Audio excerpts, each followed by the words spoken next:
Hello, everyone. Welcome to the Readiness Report with the Daily Maverick. And of course, this episode is brought to you by the Friedrich Naumann Foundation. We are having conversations. The world has turned upside down. There were clear signs that that's where we were going. But in some quarters, I wake up to news that even the Pentagon did not approve of the Israeli and US strike on Iran, that they had no evidence, no reason to believe that Iran was about to strike. And of course, we know that has been Netanyahu's talking point for decades, telling us that Iran is a minute away, 10 minutes away, a year away, a few months away from developing and unleashing a nuclear weapon. And there's a craziness around what's happening today because, there was a program. Barack Obama crafted a program. Donald Trump dismantled it. So you are attacking a country for not having the very thing that was constituted with good success a couple of years ago. So there's a lot of things that are moving around, a lot of implications. There is a historical context as well. I can't help thinking about regime change as U.S. policy. It's not the first time that the U.S. would be entering Iran. 1953, the U.S. and Britain orchestrated a coup against Iran's democratically elected Prime Minister, Mohammad Mossadegh, and it was all around oil and other matters as well. But there was a CIA-backed operation that removed a government chosen by the Iranian people and installed the Shah.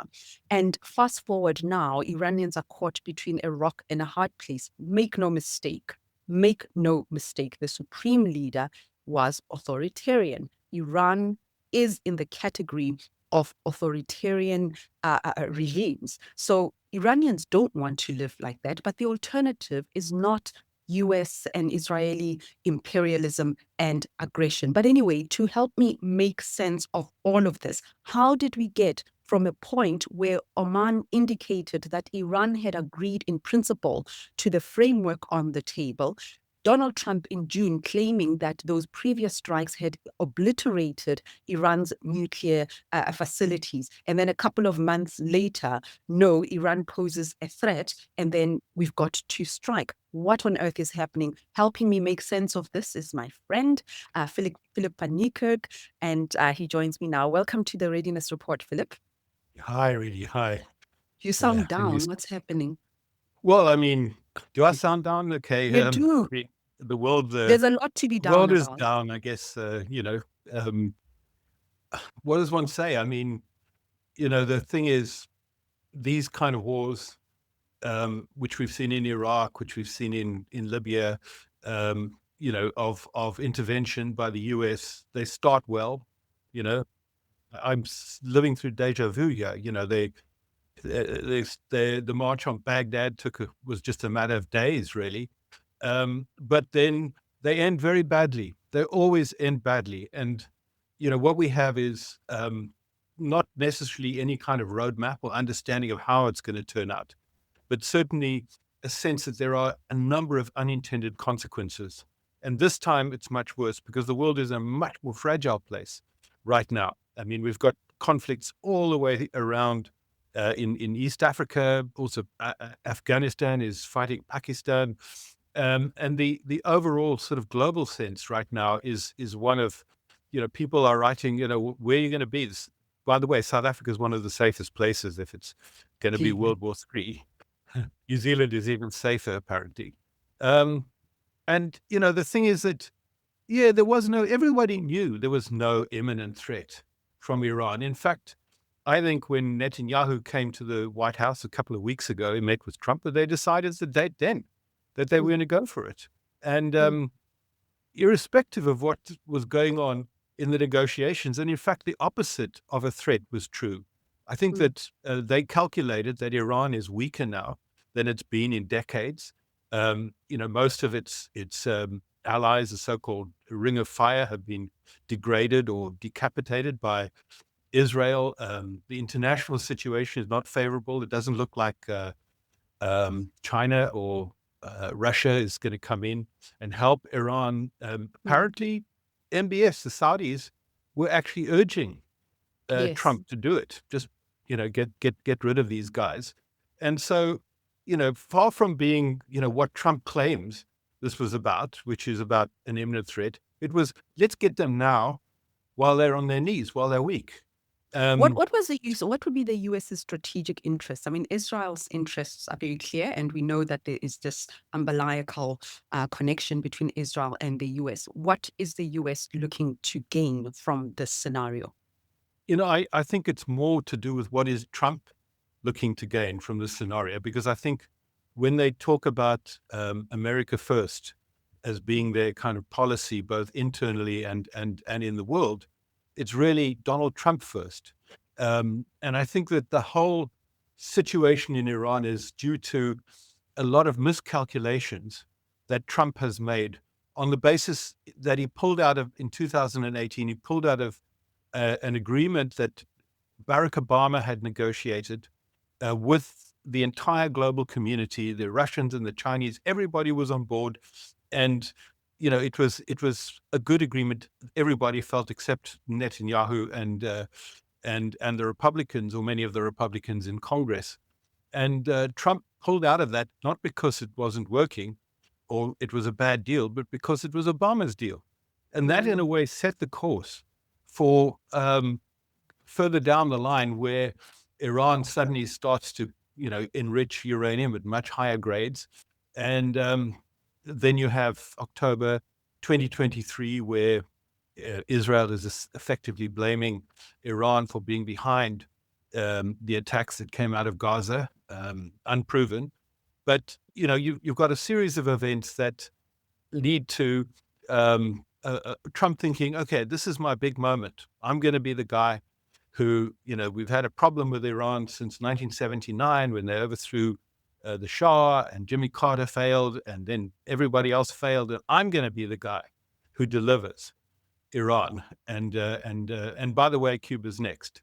So I think I don't see where the U.S. strategic interest lies in this. Iran was willing to make a deal. Iran, basically, if you look at the core of that deal, what they were saying is, we'll give up to all practical purposes, we'll give up any desire to build or make nuclear weapons, or even enrich nuclear material. But we want the symbolic right. We have to maintain the symbolic right to say that we still have the right at some point in the future, if we want to.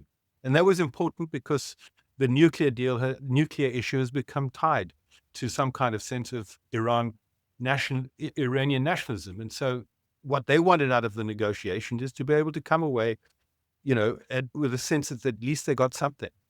And, if Trump had looked at that and understood the history of this place, he would have known this is a good deal. Go for it. You've got your opportunity. For the United States, that would have been a good deal. For Israel, for the region, it would have been a good deal. But no, they decided to embark on a war which is unconstitutional in terms of the United States, illegal in terms of international law, and which is destructive of the entire region. We've got a situation now where Dubai's airports are closed. There are, it's one of the major aviation hubs of the world. You've got people in airports all over the world that are stuck. You've got skyscrapers on fire in Bahrain. Lebanon is now in the war. You've got Saudi Aramco getting hit this morning. And you've got, and I come back to the thing that really, kind of got me, which was, 150 girls at a school, were bombed. But they're doing the typical thing that Israel does, where they say a faulty missile from Iran. I mean, within a minute, it's always like that. Even the killing of a colleague of mine, journalist, they deny it. They blame the other side. And then a couple of weeks later, when the truth comes out, nobody cares anymore. The point blank range annihilation shooting of paramedics, they denied it. They blamed the other side until a recording of one of the dead paramedics or medics was found. So even now, the framing of the bombing of the school is that it was the other side, but we see evidence and footage that it wasn't. And not only that, Phillip, the irony of this, the moral turpitude of this, that you claim that you are going into Iran to liberate Iranians. Iranians don't want to be liberated by you bombing and killing their children. They talk about how women are so oppressed in Iran. True, true. So why is it that you would target a school where elementary school children are learning? You cannot bomb a nation into liberation. One would think that is obvious. Yeah, I mean, I saw Trump yesterday. He was flying back from Mar-a-Lago. He did this whole thing from Mar-a-Lago, by the way. And he gets off the plane and he's saying, well, we're going to just break, basically, Iran, break the regime, and then it's for the people. We're handing like a gift to the people, and it's a once-in-a-generation opportunity to go and take it. Of course, he knows nothing, understands nothing about Iran. The fact of the matter is that Iran is is not only an autocracy, as you pointed, it's been a very oppressive state. And if you look at what happened on the 7th to 9th of January this year, thousands of people were massacred by the Iranian security forces. But Iran is still a society that is deeply divided. Only 60% Persian. There are minorities, who have other kind of interests attached to kind of some of the neighboring states. But within Iran, okay, so you've got an urban class of women and youths and people who are against the regime, but who are and have in essence been actually pro-American, at least for the last generation or so. But then you've also got a lot of people, as we saw from the demonstrations. There's a 40-day period of mourning for the Ayatollah, and thousands and thousands of people have come out all over Iran. So don't tell me that they didn't have any support. It's clear, look, in a way, Trump could look at his own country to understand what's going on there, because in many ways, the religious right is in control in Iran, and a lot of those people are cult followers. They're also, deeply religious, and in many ways, it's kind of Iran's version of MAGA, and then you've got a sort of a more metropolitan, urbanized, group of people, but they don't, I'm quite sure. And here's the other thing, when they went to the streets in early January, Trump was saying, go to the streets. We've got your back. And then when the massacres and the slaughter happened, America wasn't there. They weren't doing anything. And again, here we have a situation where you're saying, go to the streets. And what are you going to do from your aerial bombers, to stop the fact that, there's a very deeply entrenched system of Basiji, local Gestapo or whatever, who are going to take out people who go to the streets. What are you going to do to protect them? Because you haven't put boots on the ground to, to start to dismantle that infrastructure. All you've done is just bombed from the sky. Yeah. I'm thinking about, it's the same principle, different dynamics. When the United States started this kind of disinformation, maybe let me not say the United States, it came specifically from the White House, Donald Trump, and some of the MAGA elements in the right in South Africa. You found people rallying around the brand of South Africa, the state. I certainly did. Not because we are public relations officers, but because the white genocide and everything else was based on a lie. So if we are acting on truth and lies, that was the purpose of that. So I'm trying to say that reasonable people tend to rally around what is truthful. They tend to protect their home, in this case, their country, against the toxic impact of lies. So just extending that to what may possibly happen in Iran, we agree the Iranian regime, deeply repressive. There's no debate there. The crackdowns of dissent, suppressing opposition, we know all about that. But the question I want to ask is, does foreign military aggression weaken authoritarian regimes or entrench them by rallying nationalism under external threat? So the external threat becomes even more overwhelming, and you could actually achieve the opposite. What is likely to happen here? No, I quite agree with you. And Trump doesn't really have a plan. I think he must have been, basically high on what happened in Venezuela. You could define that as regime change. What you do is you kidnap the president and you take him out and you do a deal with the vice president, and it's all nice, and then you get Venezuela's oil as well. Iran is a deeply complicated society, and the current regime is deeply entrenched. I mean, they've made plans that you take out the top layer of leadership, which they did in the first few hours of this attack, but then you've got a second layer, and then you've got a third layer, and then you've got a fourth layer. So the concept of regime change, somehow that doesn't seem to work. I saw Trump yesterday arguing, oh, well, they've been in touch with me and now we can talk. Well, talk about what?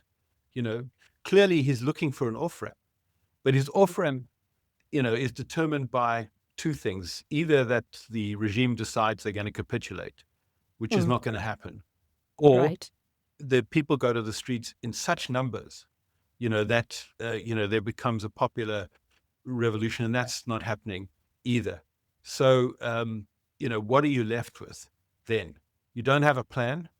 The possibility of Iran collapsing, and that we have another situation like Iraq or Syria, where, massive conflict kind of follows. New organizations emerge, new forces arise, and the entire Middle East is destabilized. That is a kind of very, very worrisome reality that we face at this point. Yeah. I just want to talk about I just want to go back to the implications. No. Let me ask this. I just saw a post this morning that Trump reportedly said that they didn't just kill the supreme leader, that the alternative, number one, the supreme leader is dead, of course, and then senior Iranian leadership figures have been killed as well. And he said that even the alternative, number two, number three, number four, were killed. And I thought, from a geopolitical strategy, from a military strategy, that is just dumb. It's like being on the plane, killing the pilot, and not having anyone to take over. I mean, why would a world leader admit to something like that we killed the guy that we wanted to kill, but even our options have now been killed? What does that all mean?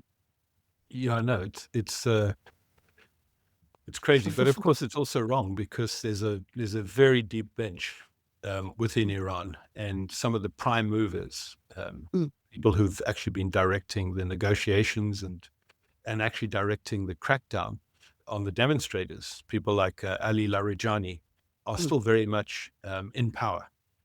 So they've taken out the Ayatollah, but in fact, I think they changed the they changed the start of the onslaught of the attack, because they discovered, Israeli intelligence discovered, that they were all in one place earlier in the day. And they said, okay, opportunistically, let's go. Boom, let's kill them all. And they did. They killed a lot of people. But, they have very little understanding of how deeply entrenched this regime is, and how many other, kind of leaders are willing to step up. Israel should know that. Yeah, sorry. How is this going to affect the region? Already you see the chasm, some Gulf states, some Middle East states, really pushing back against Iran, saying that Iran is the one that violated the trust, as it were. But if you've got US bases in those countries, then that's what is going to happen. And then we woke up to news that there was a mistaken shooting down of US, is it military? What do you call the planes? What do you call them? That it was shot down. F-15s, yeah. Yeah, F-15Es, yes. yeah. So what does that mean in terms of how other players in the region are positioning themselves in this conflict? Well, the one thing that I was a little bit surprised by, the Washington Post reported yesterday that the Saudis had actually urged Trump to go ahead with this operation, while putting out publicly that they were pleading for peace and let's not go to war. So the problem with the Gulf states, you've got Bahrain, you've got the United Arab Emirates, you've got Kuwait, is they host, and Qatar, they host these US bases. But the kind of quid pro quo for that is that the US sort of guarantees their security. And I think what Iran has chosen to do by attacking the Gulf states is to essentially tear away that United States security curtain.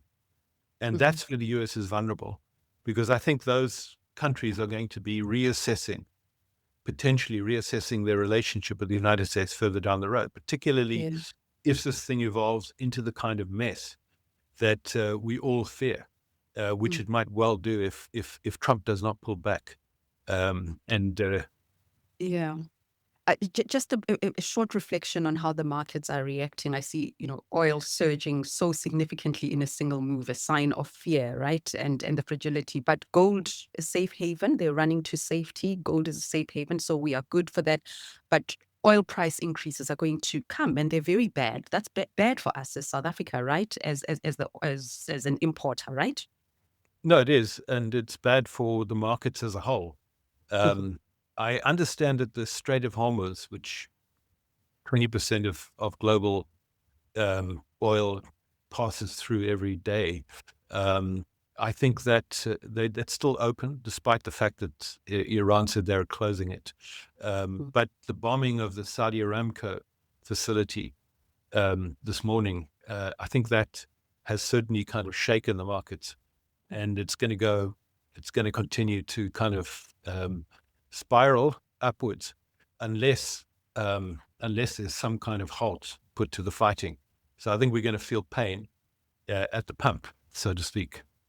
I do want to ask, Phillip, that Trump came in as the peace president, that he's going to end all the wars.